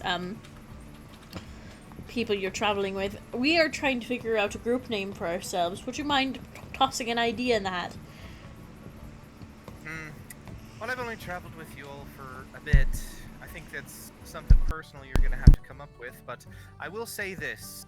There have been a few adventuring groups that have made their way out of the Twin Cities up there. Collections of elves and half-elves and other such creatures. I think the important thing when it comes to branding is don't limit yourselves. And what I mean by that is never put a number in the title unless you're certain that that's the only amount of people you're ever going to have. Otherwise, you're going to have to rename yourselves. Oh, good point. Because it's one thing. Because it's one thing if you go from like the something 5 down to 4 because it's still an F and it works. But if you're the something 5 and you add a member to the 6, it doesn't work. Or we pick a number more than we actually have. So like, people are always wondering where's the rest of the group. True. Kind of like if we were to name ourselves 20 Superior doors down. 7. But I would say instead, if you wanted to do something like, I don't know, the fateful 5, consider the fateful few instead, because few is an indeterminate number. Really solid branding advice, Lady Rhiannon. Thank you. Yeah, of course. I knew I was. My sister got most of the smarts, but she's terrible at naming things, so I got bugged about that a lot. I'm sorry, my headcanon is that Ewan is just wondering what branding means. Fated fellowship. But as you all sit here in Salty's Tavern, the half-elven barkeep continuing to provide you with simple food, little bits of snack and such things that's just included in your tab. Nice. You all have, or will soon have, this entire village at your disposal. For today, though, we are going to call this a session. You've made it to your first bit of civilization outside of Dinas Undad, or having left Dinas Undad. You're only about as far away from Dinas Undad as you are from where you began your journey, Pentrefari Moor. Here on the lake, or here on Lindagra, the Lake of Tears, in this lovely little halfling village, we will end tonight's session and resume in 2 weeks' time. Yeah. I know in 2 weeks, Aminda's going to try to find some fellows of ill repute and see if they know anything. Woot woot. It was a good session. That was a very good session. Yeah. Did not name my pirate ship.